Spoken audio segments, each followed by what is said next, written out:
Tous ceux qui écoutaient Jésus étaient vraiment émerveillés de la beauté de ses paroles. Mais ils se demandaient qui il était vraiment. Souvent, l'Évangile nous montre qu'il se pose la question: qui est cet homme? Est-il le Messie, l'envoyé de Dieu que nous attendons? Alors Jésus leur a donné la réponse en accomplissant les prophéties et en faisant des miracles. Qu'est-ce qu'une prophétie?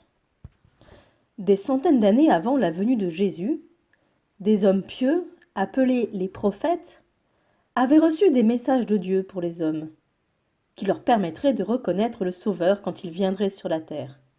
C'est ce qu'on appelle les prophéties.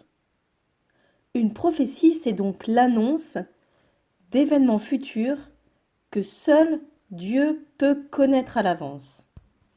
On ne peut pas citer toutes les prophéties qui ont été faites sur le Messie, mais en voici quelques-unes.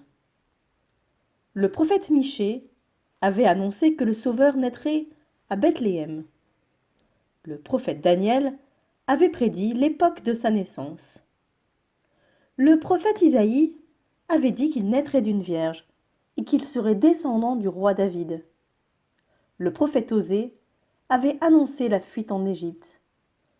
Et il était encore dit que le Messie ferait beaucoup de miracles. D'autres prophéties ont également annoncé ses souffrances et sa mort. En accomplissant toutes ces prophéties, Jésus a prouvé qu'il était vraiment le Messie promis. Question numéro 2. Qu'est-ce qu'un miracle? Un miracle, c'est quelque chose d'extraordinaire qui dépasse les forces de l'homme et ne peut être accompli que par la puissance de Dieu. Jésus a fait beaucoup de miracles. Il n'est pas possible de les raconter tous ici, mais nous pouvons en citer quelques-uns.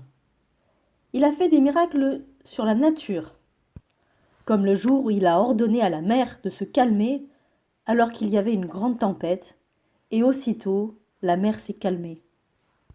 Il a fait des miracles sur les hommes, lorsqu'il a guéri des malades, des lépreux ou encore des aveugles. Il a également fait des miracles sur les démons, lorsqu'il a chassé en une parole le diable qui tourmentait une personne.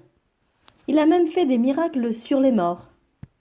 Par exemple, lorsqu'il a ressuscité son ami Lazare, ou encore le fils d'une femme de Naïm. Tous ces miracles, ni vous ni personne ne pourrait les faire par ses propres forces. Mais Jésus peut les faire parce qu'il est Dieu Tout-Puissant et qu'il est maître de tout.